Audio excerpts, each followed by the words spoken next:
Y'all ready? Ready. Well, what's up, y'all? Jonathan Wiseman here, and today we have an amazing guest. We have Jentry Kelley with Jentry Kelley Cosmetics. How are you doing today, Jentry? Doing fantastic. You've pretty much become a local celebrity in here in Houston. Oh, I like that. I paid him to say that. Make me look better. So you're a new mom. You started your business. I read something that said you pretty much started your business out of the trunk. Out of the trunk of my car. That is correct. Trunk Selling of it your car. at Home Depot. And now you're at several hundred products online. Yeah, we have about 250 SKUs in the brand. Wow. Oh my God. And now we're actually carrying other brands inside of my salon. All right, cool. Well, Jentry Kelley, thanks for coming on the show. How are you doing today? Thanks for having me. Yay. I got my lovely wife here, Miss Laura Wiseman, Hi. who's going to help me get through this podcast. And she's going to know a lot more about the makeup side of things. And so I wanted to have her here on the show today to get through this. But I want to start with where Jentry Kelley Cosmetics started. If you can give us a little details on the backstory of your business, your journey, and how you got started, where the ideas came from. 3333 Westland, that's where I started. Slinging makeup out of the trunk of my car at the Home Depot, literally. Wow. I had been a makeup artist when I started for about 11 years professionally, about maybe 14, 16 years since my very first makeup class. And I worked for Neiman Marcus, and during the recession, I was able to run positive numbers on the team that I built at Laura Mercier. So I said, why am I making them millions of dollars when I can make myself millions of dollars? So I had kind of played with the idea of starting a makeup line, maybe 3 or 4 years prior to that. And it just was too expensive. And I was like, you know what, I can't really do this. I knew it was going to cost millions of dollars to do it. So I guess I left Neiman's in January 2011. I was overworking retail. They gave me a hard time about, taking off for my sister's wedding and my best friend's wedding. They said, well, she should have planned her wedding around our free gift time. Like, you know what? I'm over it. I'm tired of coming back here and begging and getting all torn up and crying in the food court because I couldn't go to my sister's wedding. I was like, I'm over it. I'm leaving. So I launched my wedding website and booked $3,000 worth of work the first day. And I was like, okay, there's something to this. I had to turn down weddings because I had to work every Saturday at Neiman's. So now I was able to make in one day what I made in a whole week standing on my feet at a department store. Sure. So along the way, customers started saying, well, are you not at Neiman's anymore? How am I supposed to pick out new colors? And I was like, I'll just come to your house, $200. I'll come to your house. I'll dig through your drawers, show you what to buy. I'll bring my kit that had like Chanel and Laura Mercier and Bobbi Brown. And then I'll go to the store for you, buy it, and bring it to you. So just like a personalized wardrobing of makeup instead of clothes. A makeup stylist. Exactly. Yeah. And so someone along the way said to me, why don't you have your own makeup line? I was like, it's too expensive. And he's like, well, how much is it? And I was like, I don't know, a lot of money. I looked into it. It's going to be millions of dollars for me to do it. And he goes, well, how do all these other little makeup artists do it? I mean, they don't have millions of dollars. And I said, I don't know. He goes, well, let's just Google it. So we Googled it. And the very first thing that came up was the place where I knew Bobbi Brown had started, which is the woman I worked for 8 years at Neiman's. And so I said, okay, let's call him. So I called him and I said, I want to start a makeup line. Just like every motherfucker that calls 15 times a day. Right. And she said, well, we're going to be in Soho doing an open house if you want to come talk to us. I was living in some rat hole, shithole apartment off of Timmins. They tore it down. It's not even there anymore. Cars on blocks. When I came home, it was like ghetto, Yeah. I'm trying to save all my money. I was doing freelance makeup artistry and going to people's homes. I didn't have like a steady paying job and didn't have any money saved up. I was literally down to like $2,000 in my account. And so a friend and I went to New York, and I've spent all my money on the last minute plane ticket and a hotel room. And I said, you know what? If I work as hard for myself as I did for Neiman's, I'll make myself millions of dollars instead of making them millions of dollars. I can do this. Sure. So I started the line. I spent like 8-9 hours there. Started the line with just like the basics, lipsticks, liners, and glosses, because I knew that I could sell that to my brides. They were always asking for stuff to buy for touch-ups. So I, at the end of the 8-9 hours, I was like, okay, I'm ready to do this, but I don't have any money. How do I pay for this shit? They said, well, we take credit cards. I said, perfect. I have an American Express card. So I had always worked really, really hard at my credit, even though I never had a lot of money. I always researched how to have a really good credit score. Sure. Always paying more than the minimum and never carrying more than a 50% balance. And they just kept raising my limit. This is during the recession, why we got in the spot we were in America, because they gave someone like me a $35,000 limit on my credit card. And I maxed that bitch out. Right. I just kept doing it, and along the way going to trade shows and asking questions. And in about 6-7 months, I found a company that made the cardboard boxes and a company that made the stickers, and then somebody who made the makeup. I started private label, which I'm sure you guys probably know private label. Every industry has it. That was the cheapest way for me to get into it. And so, like I said, charged $35,000 on the card. And I remember laying in my shitty apartment and thinking, what if I can't pay this credit card bill? You know, I've worked so hard to get where I'm at now. And the minimum payment was like $2,000 a month. Right. And I didn't even barely make that a month. And I said, you know, I just got to wing it. I got on Facebook and started promoting this little launch party, and 200 people showed up, and I sold $10,000 in makeup. This is of like lipsticks, liners, glosses, and a few other things, brushes that I was selling. Right. And for every 2 lipstick that I sold, I would purchase 2 more. So for the first year was all about building my inventory because I knew Absolutely. I was Reinvesting. I reinvested everything. I would buy a lipstick, buy 2 lipsticks, research ways to grow the company and learn more, whatever I could do to try to differentiate myself. And posting about, my before and afters and doing home parties for free. If you got together 6 of your friends, then I would come teach a lesson for free, and then they would buy all my stuff. And so I would make $2,000 a month payments towards this credit card, a little more than the minimum every single month. But just like I said, try to build the inventory. And about 8 months later, a store approached me. And so I got into my first store in West Ave. What store was that? that? Was Cameo, Dr. Ross' office. Okay. So I got in there, and then soon after I got contacted by a department store. It's kind of like Tootsie's in Lafayette. So I got in there and I learned, about net 90s and something I don't want to do now. Well, and that's, a lot of people don't realize when you get into retail, you have to front those products. And if there's a multiple location deal or multiple location store, you have to fund all of that. And fill a PO that could be $500,000. And that's the part I feel like the first 2 years I was preparing myself for that. What if Sephora came to me and wanted to sell my stuff? Or what if Neiman's came to me? But what I learned along the way is I really don't want to work with department stores. Sephora and Ulta, something like that, I would. But I feel like department stores are kind of a dying breed, and they're not going to be around forever. Yeah. So I really don't push to get in there, and it's so competitive. And they have so much turnover depending on what contracts they have in place. And yeah, it's just super competitive. There's 30, 40 brands under one roof, and the salespeople are just pushing whoever gives them the best commission or the best what we call spiffs in the retail world. Yeah. I like working with boutiques, and I do COD, so I never have to worry about that. It's cash on delivery. As soon as we ship that shit out of our warehouse, I get payment. I don't ship anything unless I have the cash in. Right. You don't have a bunch of dying inventory sitting around collecting dust. Yeah. Or, I also sold to a chain of casinos, and it was kind of the same thing then. You would think, these people bring in, I don't know how much a casino brings in a day, $100 million a day, something stupid like that. And if my net 90, or if I had terms of net 90, I would get paid on like 180. So I was like waiting, half a year to get payment on stuff that was out of my warehouse, and I didn't have a lot of inventory back then. So that was probably one of my biggest struggles in the beginning. But I didn't pay myself for 3.5 years. I, just reinvested everything back into the company and did weddings and events to get paid. And I think that's why I am where I'm at now and was able to have a good 6-figure padding in my account. So I never had to worry about a couple of slow months. Right. I feel like a lot of people that start a business, become the $30,000 millionaires real quick. Yeah, they do. And then as soon as they see $1 in their account, they want to flaunt it. And I was never like that. I stayed living in the hood. Yeah. Drove my beat up Beamer. That thing was like on its last leg for a long time because I didn't want to overspend. To me, it was way more important having that padding and cushion and a peace of mind that I could pay the bills and keep my employees staffed if needed. I mean, so you self-funded your entire business. Yeah, I didn't have an investor. I did not have an investor. And there was several times that, people had reached out to me and said, do you need anybody? And I think one of the main reasons why I never wanted to get an investor, I didn't want to have somebody tell me how to do what I knew how to do. And yes, I know like certain types of investors could benefit me in certain ways, but straight money and capital, I didn't really need it.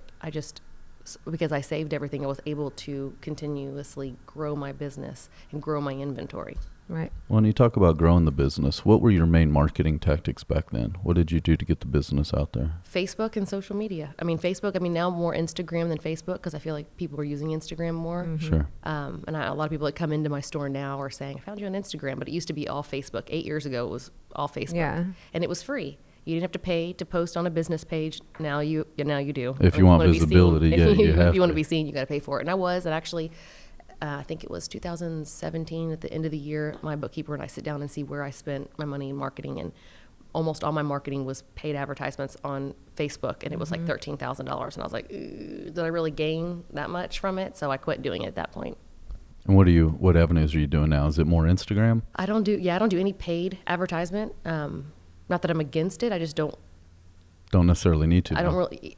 Word of mouth is so good right now, so I'm just kind of like riding that boat as long as I can. And if things change, that's the best advertisement. Yeah.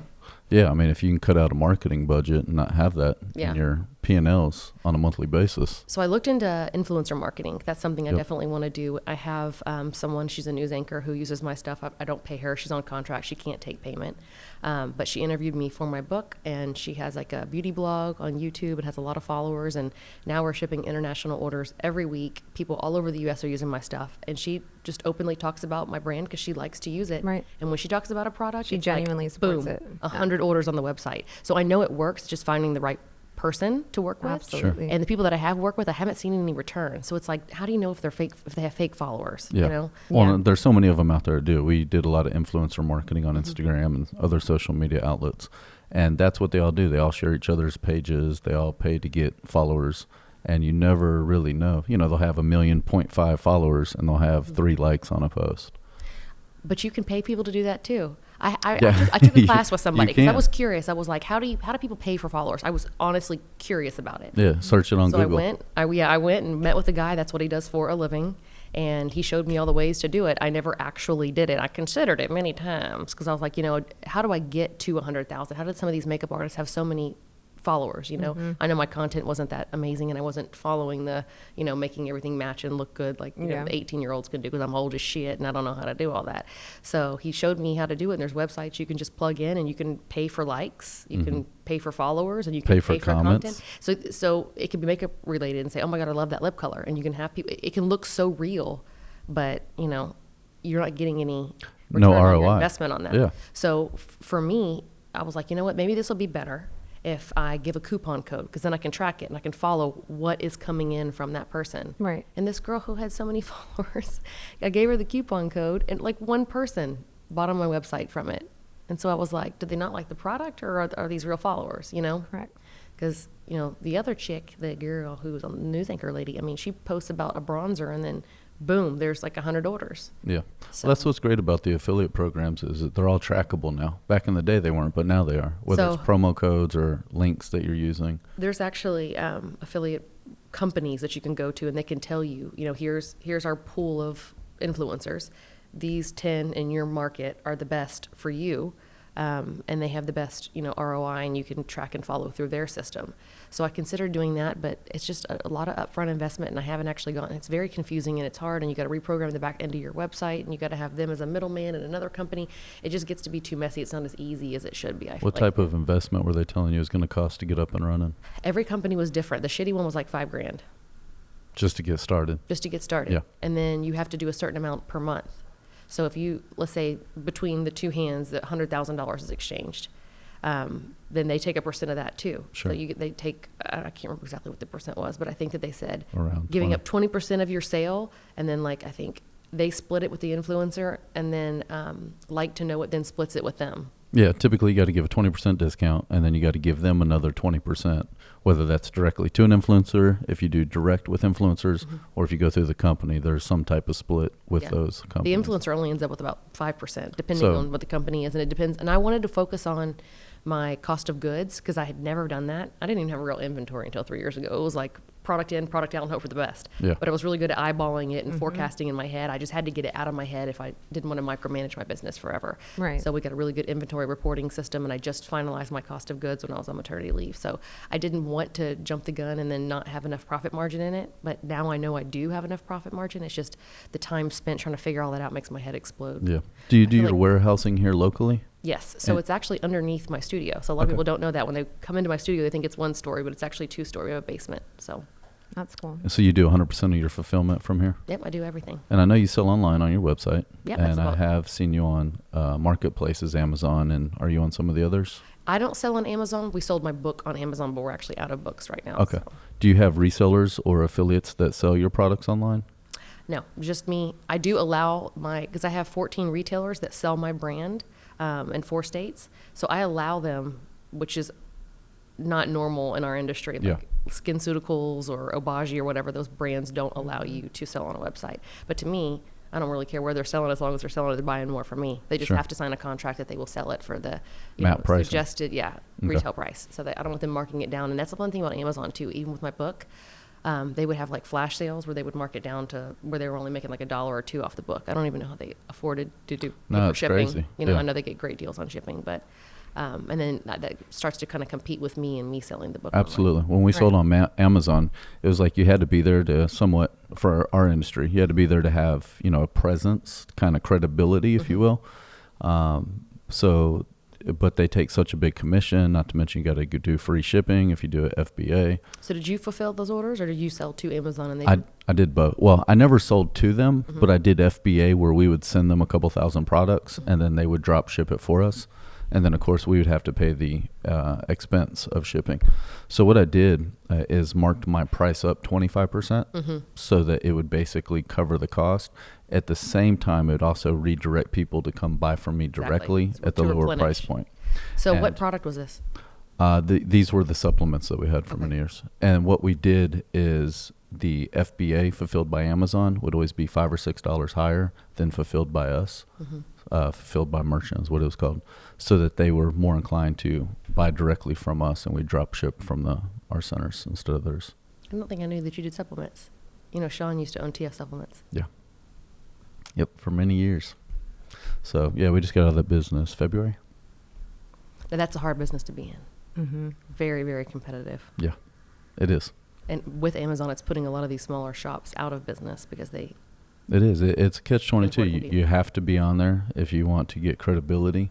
But when you are, you kind of have to hoe yourself out. And it's such a, it's all about reviews now. And Amazon's algorithms, they, back in the day, as you were saying, buying likes and followers and comments, you could buy Amazon reviews. So there's companies that have been around for, 5 years that bought tens of thousands of reviews. Now they don't allow it anymore. That's why I don't trust reviews. They catch it I know now. that I can delete anything off my website that I don't like. You know what I mean? Yeah. Reviews aren't real. Yeah. That's basically paid influencer marketing right there. Yeah. So how many stores are you in here locally and nationwide? Locally, we have 2 in Friendswood, 3 in the central Houston area. We have 1 in Alabama, 1 in Austin. We have 5 in Louisiana, 1 in Idaho. Did that equal 14? So when you say stores, what kind of store is it? Is it a salon that offers services with these products, or what is that? Yeah, so they're not my store. So there's only 1 store that's branded under my name. The rest I sell wholesale to, just like Laura Mercier sells to Neiman's and Saks. Right. Most of them are salons. Some are just straight makeup places, like a mini Sephora. Some are doctor's offices, like a dermatologist or an injectable doctor, that wants a brand to sell along Absolutely, with that they can get behind and believe in. Exactly. And it's all like clean and organic, paraben free. The skincare is organic and plant based. So it's good to offer in conjunction with those medical grade products. Correct. Because it makes your skin super sensitive when you're on retinol. So then you use mine during the day, which is all aloe based, which calms the heat in your skin. Right. From the packaging and the manufacturing, how involved are you with that in the beginning versus now? In the beginning, it was very, very little. And was that because it was more, everybody starts white label to be white label, private label to kind of get started, more cost effective to get it out there. Yeah. Then as time goes on, you can start developing your own products. Yeah, so without telling too many of my secrets, everybody jumps on the bandwagon like all my ex-employees do when they start their own makeup lines. But I started, with the private label, like you said, and there's very little I could do because of the minimums, are so high. Yeah. But as you build your brand and you start, having more proven sales, then you can invest more. So my first really big investment was my brush wash. And it was because I couldn't find anything in private label that was a brush cleanser, right? So I went to a trade show, met a guy, said, I want to make a brush wash. He goes, I don't know what the hell that is. I've never made one of those before. Do you have a baseline product for me to work from? So it was the first time that I had created something from scratch. And I think it's a misconception that, people think that all these brands make their own makeup. Yeah. Nobody makes their own makeup. Right. Yeah. And when I worked for Laura Mercier and I went to their corporate office, which was over here off of Corporate Drive, over here in Stafford, and it was a warehouse facility, like a small, like where an electrician would store his stuff. It wasn't like this big manufacturing facility that I was expecting when I got there. Yeah. And I was like, where's the guys in the white lab coats? And they're like, what are you talking about? I'm like, well, where's the makeup? I'm so excited to see how it's made. I was expecting like guys with like beakers and lab coats, and that's not how it works. Yeah. So, makeup companies do contract manufacturing. They go to the makeup, manufacturing facility, and then you use their chemists typically. You tell them what they want. You can choose from their library of ingredients, and depending on your amount of spend and your minimums, they'll start tweaking it, do customer supplied packaging, things like that. So like I said, the brush wash was the first thing that I had done that was big and expensive, and it was a lot of stuff, and that he did a favor for me and did 2,500 units. I was about to say, how many units did you have to? Yeah, it was 2,500 units. So it wasn't too crazy. I could do it. Most of the time, it's 5,000 to 10,000. Yeah.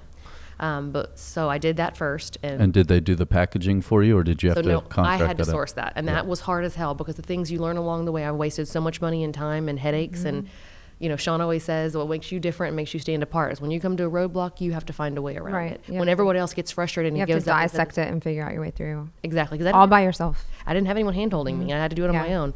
And so, the little tips that people could have given me along the way, like the orifice. Who would have known that there's different sizes of caps that go to every bottle? And when you're going through a packaging company and you're selecting, I wanted a molten brown style brush. It's called a bell-shaped bottle.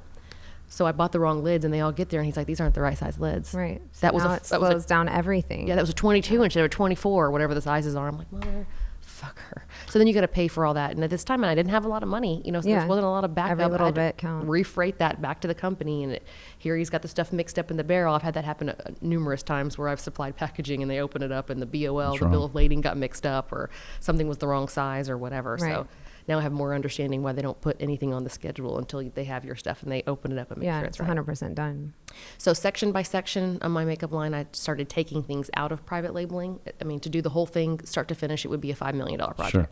So my second big project, and my biggest project at the time, was doing the skincare.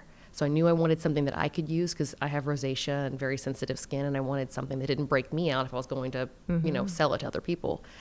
So I did the packaging through a company out of Dallas, and the packaging alone was like $75,000. And then I had to formulate 8 products. So you pay formulation fees. Wow. And you get 3 chances to get it the way you want it. So they bring it over and you're like, I don't like the smell, I want to tweak it, whatever. The viscosity of the product, whatever you don't like about it. Then after that, then you have to pay to fill all those, and you got to meet the minimums. And so they worked with me again. I started finding companies like asking a lot of questions and, trying to befriend these people at the trade shows. And so they did 2,500 piece minimums for me to start, just to get me in the door.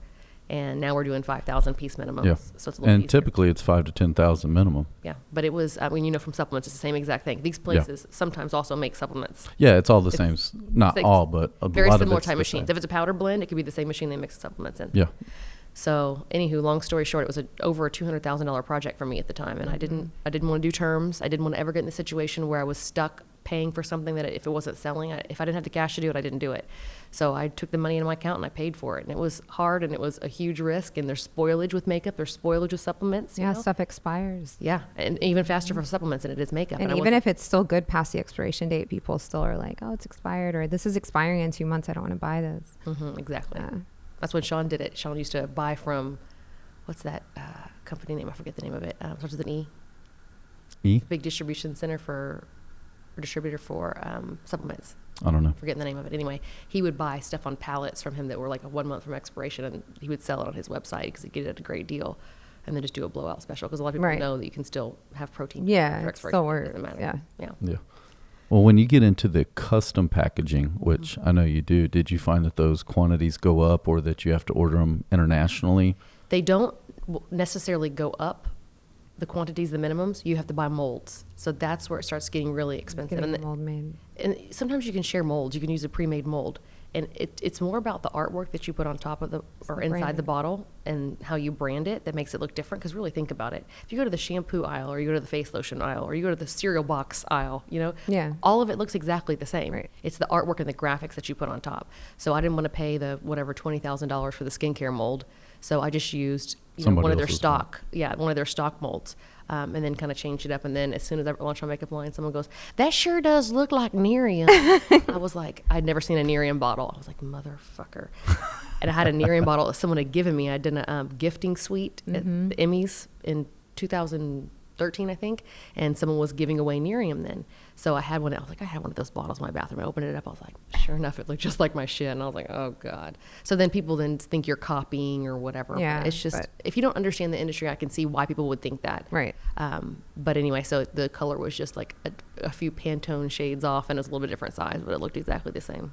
But, you run into those things along the way, or people who copy you, and it is what it is. Yeah. If you're not paying to differentiate, then it At happens. the end of the day, it's your branding. Did you have a vision for your branding from the beginning, or did it like evolve as you started? It has evolved. Now, what I thought in the beginning I wanted to go with was the tagline, makeup with a facelift. Now that I look back, I think it's like so cheesy.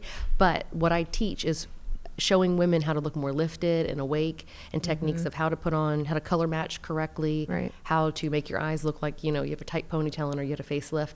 So all of my products were named after plastic surgery techniques. That's so cool. My lipstick my lip glosses were called lip injections, right? And then I had this product that I still sell called Brow Lift. And when you put it under your brow, it makes you look as if you had Botox or brow lift. Right.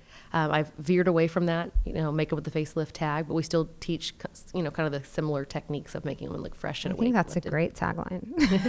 Now I look back, it was like That's kind of turquoise. timeless. It was turquoise and in cursive, and I'm like, oh God, what was I thinking? Yeah, but you can see, I mean, you can rebrand it with the same message. Yeah, we still, kind of, go in that direction, just a little different. Now we focus on, this is like a lot of makeup for me because I'm doing this. I dressed up for y'all. But our whole motto is less is more, looking very natural, not looking like you tried too hard. Right. And that's something different than what everybody else offers in the market. I feel like everyone's doing the Instagram makeover. Oh my goodness. And we do so you think different than that. you need 90 minutes to leave the house. It's ridiculous. So that's so unrealistic. Yeah, so we have a routine that's 3 to 5 minutes and 8 steps called Cute and Carpool, which I trademarked. Love that. So, and people still try to steal it. Someone tried to steal it on the news the other day. I messaged that news reporter. I was like, let me tell you, that's trademarked. Or take that shit off your website.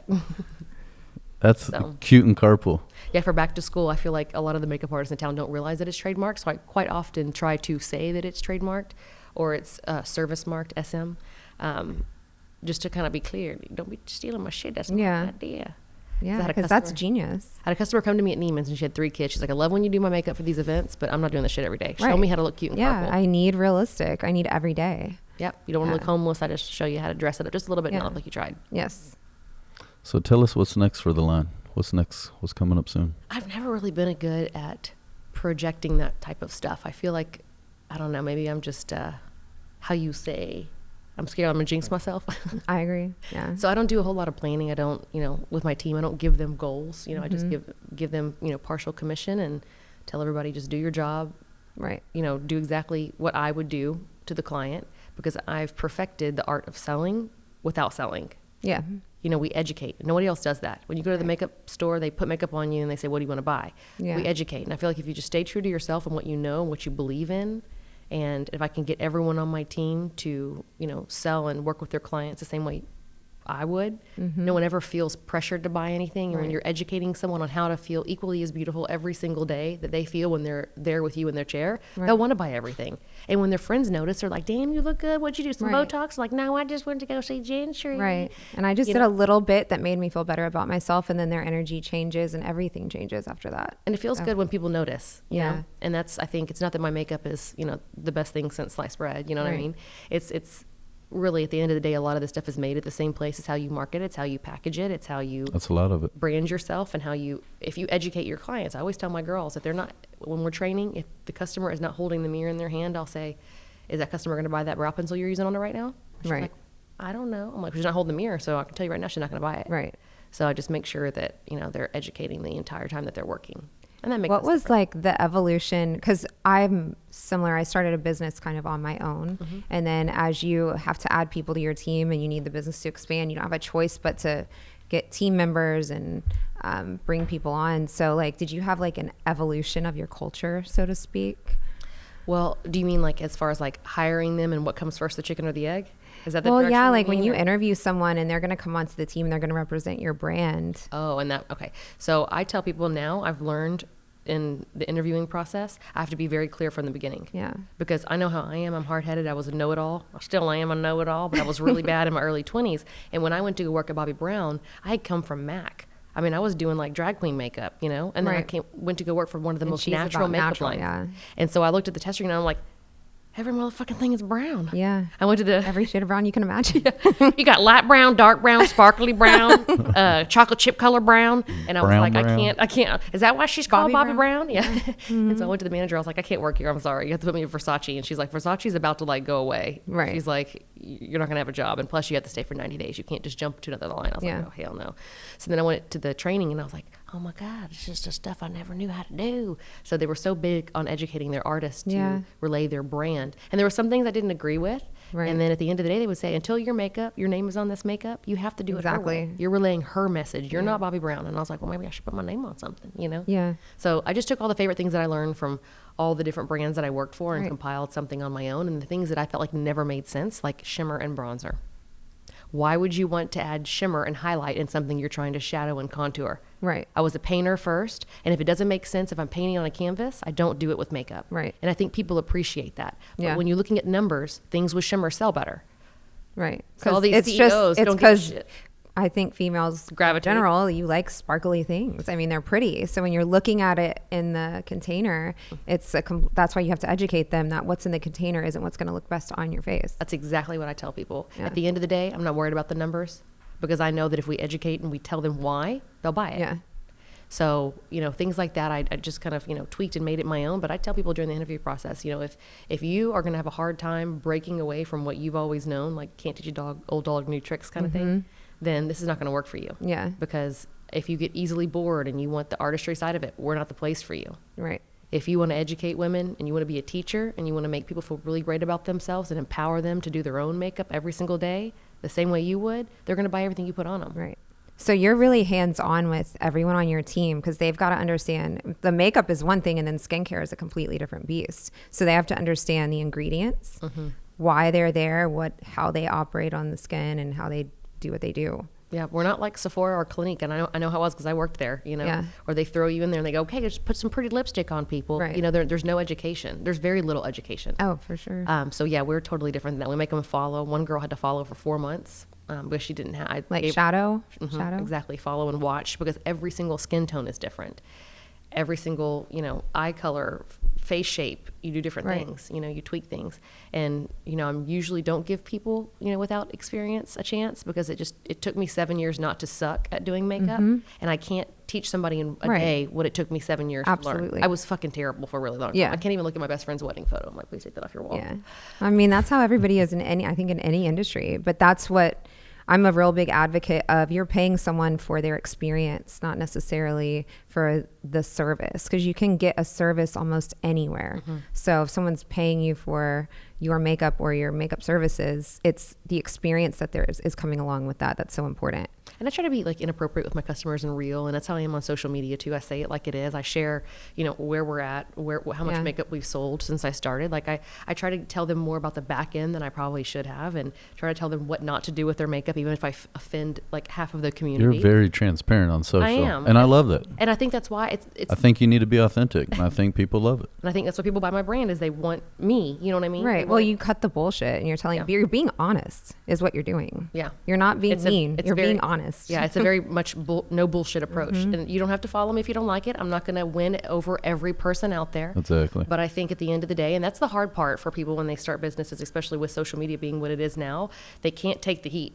For me, and I'm not going to say I'm still human. I still have feelings and emotions, and every once in a while someone will get to me, But at the end of the day, I feel like I'm getting better and better each year. Kind of like, it doesn't really matter. Like I said, I'm not going to please everybody. My makeup is not for everybody. The natural look is not for everybody. Right. Get the fuck off my page if you don't want to look at it. Right. If you don't like it, I'm sure go follow Mac. Yeah. And if you don't like me cussing, then go follow Joel Osteen. I don't know what else to tell you. Like, it is what it is. Professionalism has never been in my vocabulary. Well, and a lot of people try to build their business or their marketing approach to cater to what other people think or what other people are following or trending or what have you. And I don't do that. People say, well, what's trending on the runway? I'm like, I don't give a shit. Yeah. I'm going to do what looks best on you. Right. Not exactly. Staying authentic, yeah, I think, the is what runway wins is the the runway. long-term customers. Yeah, not the new Vogue. The runway magazine. is trending, and trending is not what. Yeah, and when I used to do runway makeup, I did that for several years. I don't really do it so much anymore because I don't really get a lot of benefit out of it. They want you to pay to do it instead of getting paid. So what we do on the runway I made eyelashes out of feathers one year. Like I would never put that on a client. It looked so cool on the runway. It looked like I'm gonna use black that fun. on Halloween. It was beautiful. I just had just a regular pair of eyelashes. I glued all white feathers on top, and when they were going down the runway, it was absolutely amazing. But I would never do that. I use black for this like goth heroin chic kind of designer. One year we used eyeliner over the entire lip, and they had black lips, and it looked amazing. Yeah. But that stuff doesn't translate into real life. Of course not. You know, it inspires people, but I just get inspired by what I think looks pretty. Right. But that does showcase that you do have experience in all over the place in the industry. And I really have done a little bit of everything, and that you're an artist at heart, so which makes you naturally good at what you're doing. First of all, mad props to you that you made it this far and didn't sell out. I was just talking to one of my sisters. She's real big into organic stuff and all of those companies that start out with a really clear vision and goal in mind, because they're wanting to make something quality because they want to help people and give quality stuff to their clients or consumers. And then the next thing you know is you hear that they've sold and everything's changed. So to say that I never would for the right price. Everyone has their number. Yeah. But to me, it wasn't about the money. You know, to me, money's never been my driving factor. Yes, I like seeing the numbers. Yeah. But you get to the point where you're kind of numb to the numbers. Right. You know, we just sold $150,000 in 3 days for our, 20% off annual sale. And to me, I'm like, okay, great. What are we going to do next? Like, the numbers don't affect me like they did in the very, very beginning, you know? Right.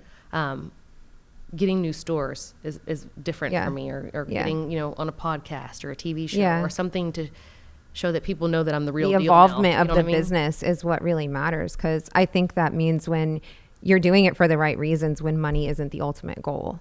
So you have to have the money to sustain the brand. Of course. I get that, but it's not my number one motivation. Right. Which it kind of sounds like bullshit to somebody probably listening in. No, not at all. True. I truly believe in what I do. I think more in the beginning stages, you have to survive, but as time goes on, you get to enjoy the reason why you got into the business. What really makes me excited and kind of like at that pitter patter is when someone goes, "You ain't gonna believe this. I was in New York and I saw a girl putting on your lipstick." Or, oh my God. Recently I went to a restaurant. That gives me chills. There was a girl like in the bathroom, and I, looking in there, I have no makeup on. It was right after the baby. It was one of our first date nights out. I look like I look like a battered wife. Right. Is what I look understand. Like. I'm looking in the mirror and I'm looking over next to this lady and she's putting on her lipstick in the mirror, and I'm like, look at her, she's taking the effort, and look at me, is what I was really thinking. I wasn't even looking at what she was But it was using. one of your products. And she looked over at me and she goes, "Is it weird that I'm putting on your makeup next to you?" And it's like little moments like that. That's what I really love and enjoy. Yeah, the universe is giving you those little boosts of... Yeah.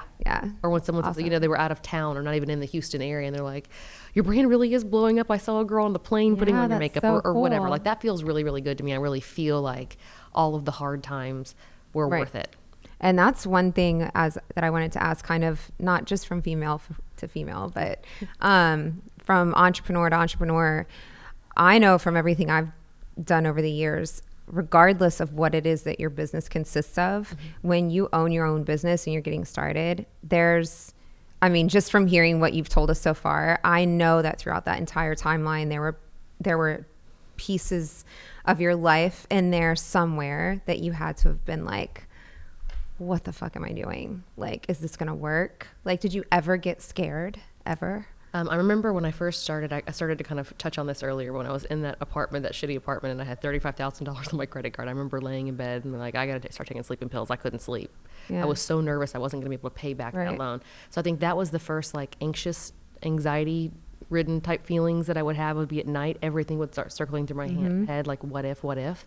But I really just kept saying to myself, if I could make, $2 million a year at Laura Mercier, if I could guide my team in selling that much in makeup, why can't I do that for myself? Right. I can do the same things but tweak it and make it better. So it has to work. Right. If I put as much effort into it as I did working for the other brands. And then along the way, it was, trying to get out of private labeling. It was such a struggle for me, and, trying to make that jump and that risk. As we all know, it's about taking risks, but making that risk that could make or break me. Right. Spending $200,000 on a skincare brand that maybe nobody would like. Right. Or learning that the viscosity of my undressed lotion doesn't work in a pump bottle, and nobody knew that until I got 2,500 pieces in and had to throw it away because it wouldn't pump through the bottle. Oh my God. So it's things like that really brings you down, and especially when you don't have a lot to bounce back on. Like now I'm more comfortable. Something doesn't work out, I just move on to the next thing. But back then it was like all in. You can't just scrap it, because that means you're losing all of that money or But it's so funny how as soon as I sold it for $3.99, nobody gave a shit. They didn't pump anymore. As soon as you put it on sale, they're like, I'll take 10. Like, weren't you the same bitch that was just complaining about how you're never going to buy my shit again? Whatever. And then also you have difficult clients. It's hard to deal with that, you know, and people online, the haters are going to hate. You know, you have people saying, why are you doing your eyebrows like that? That's 1990s. That's so stupid. That's so old school. Well, I'm an old bitch. That's how I do it. You know what I mean? So it's stuff like that. Now I have a different attitude towards it, but it used to really, really hurt my feelings when people would like make a personal jab at me, or the lady who said something about my bottle looking like Nerium and what do you copy it? And I'm like, no, I'm not fucking copying it, but you don't understand private label, so I understand why you think that, you know? Yeah.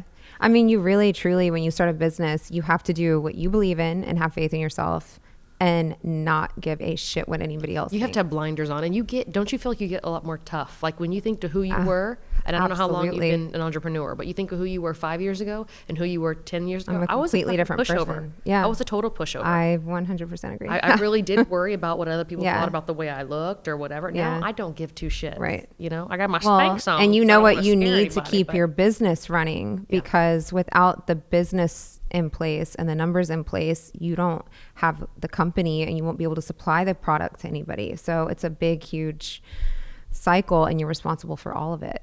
But I do think, you know, having Sean in my life was, you know, he has zero emotion when it comes to business. Like, he's just emotionless. And you guys have been together since the very beginning? 11 years we've been together off and on. Okay. When I first started the line, we were not together, but he did always inspire me to do something. So when I was working for Neiman's, he would say, why don't you start your own line? And I was like, it's too expensive. And then one day when I was at work, he had called any makeup brand that he could think of, he Googled it and called. He's like, it's the same 1-800 number. That's I called it like 10 times because Estee Lauder apparently owns everything. Correct. Because he was trying to get me to start a website where I sold different show brands. you options. Yeah, and you can't do that. You have to have like a brick and mortar, and there's more to it than that. So he did learn. He's like, okay, well, you're right. You can't do that, you know. But he's like, you need to have something that you sell that's a replenishment item that people keep coming back for, that you can sell online. Right. The residual income. Yeah, he goes, you can't, you know, like Kirby vacuums, you have to sell the vacuum bags that go with it. You know what I mean? Right. Otherwise, your brand can't sustain itself if it's a one-time buy. Yeah. And it has to be something that you're obsessed with, that you could do 40, 50, 60, 80 hours a week and never get tired of. Right. And he's like, and that's makeup for you. I truly enjoy the makeup. Well, like your base highlighter that you use 365 days a year, sometimes twice a day.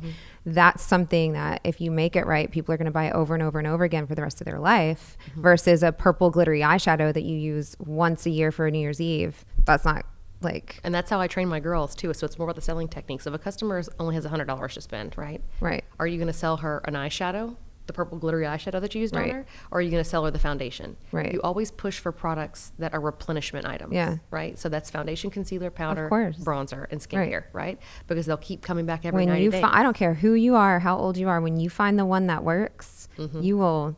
I mean, how many times I still remember my mom. There's a lip gloss she used forever, and they quit making it, and it was like the end of the world.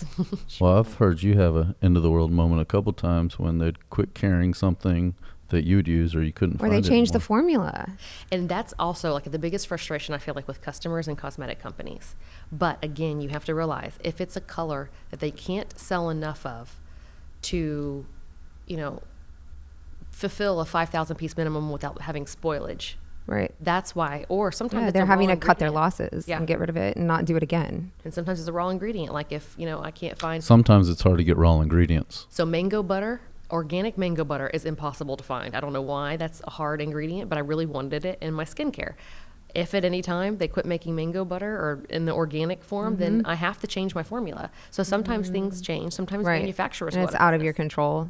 You know, when I first went with my skincare company, they said the guy down the road had just gone out of business and they were, you know, taking on more of their clients. So what do you do? Like it happened to Bobbi Brown. I was like, why would you discontinue my favorite oil-free compact foundation? Right. And they said, well, the place went out of business. I'm like, well, what do you mean? Don't you make this yourself? Right. Again, I didn't understand. And so I understand from a client's perspective, it's annoying, you know, when you find your favorite something, but if it's a color that's just not trending anymore and people aren't buying it, you have to make a choice and let it go. Right. Sometimes I have zero control over it. Private label stuff, I have zero control over it.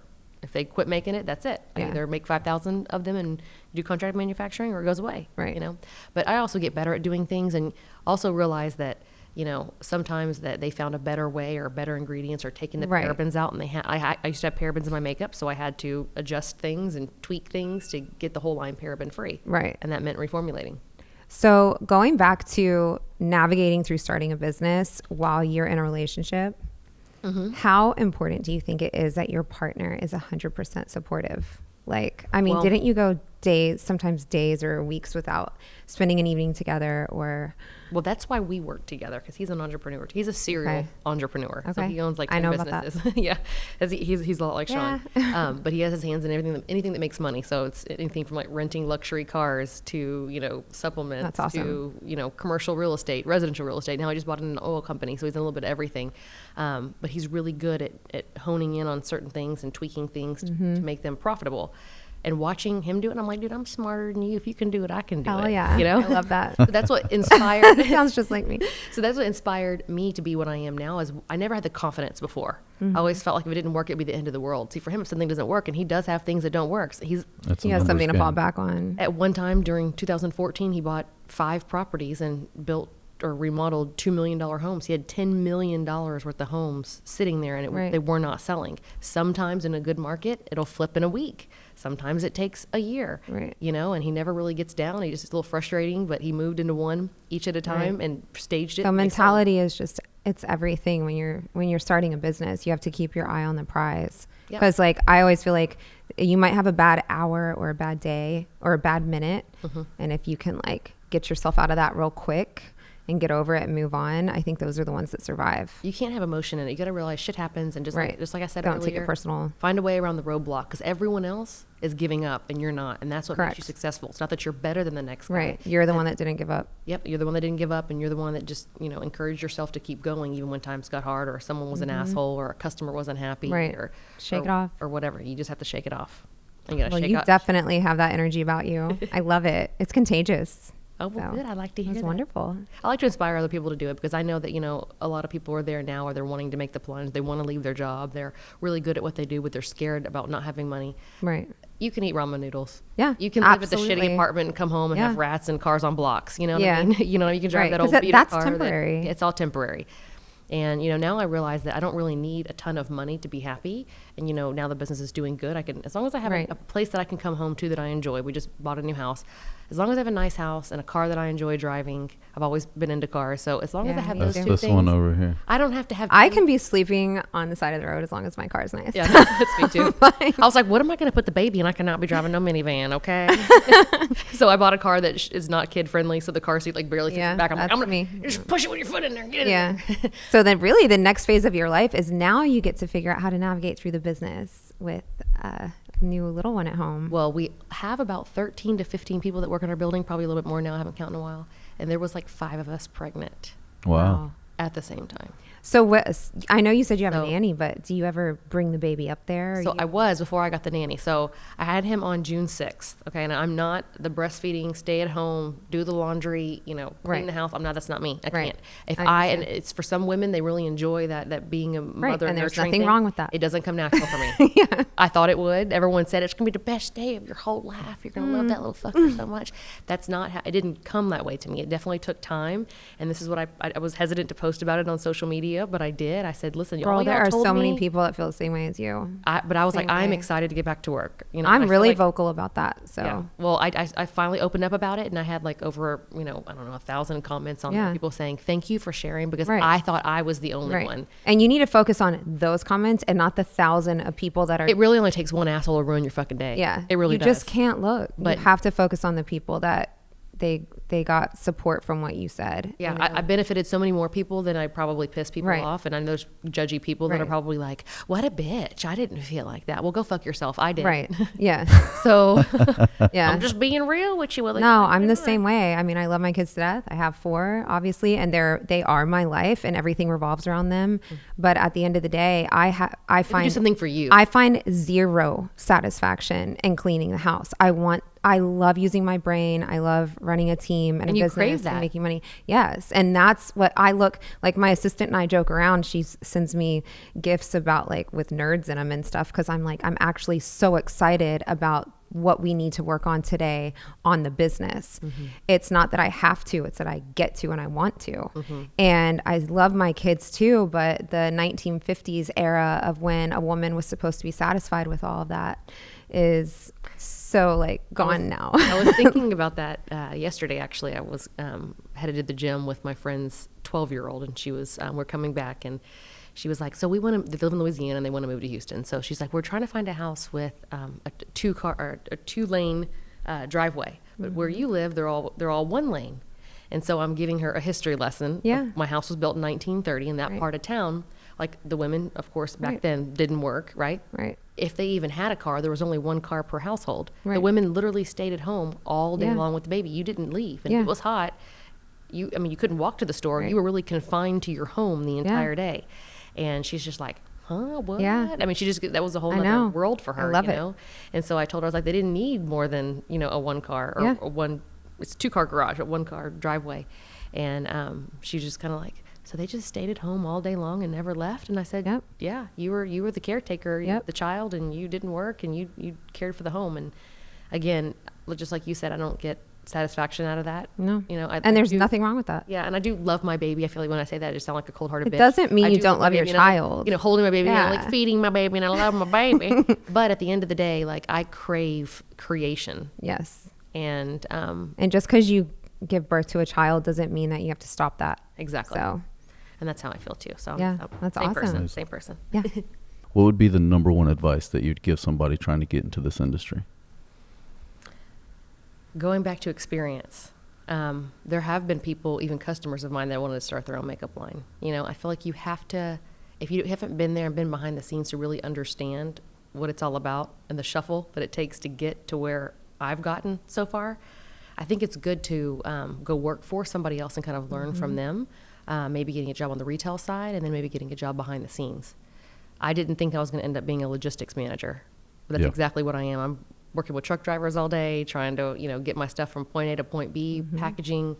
It takes about 5 companies to make each product. So I only have like 3 brain cells left. I had to put spray on hair to hide all the grays that I got from doing all this. I hear you. But it's a lot harder than people think. People say, oh, your job is so fun. And yeah, doing makeup is fun.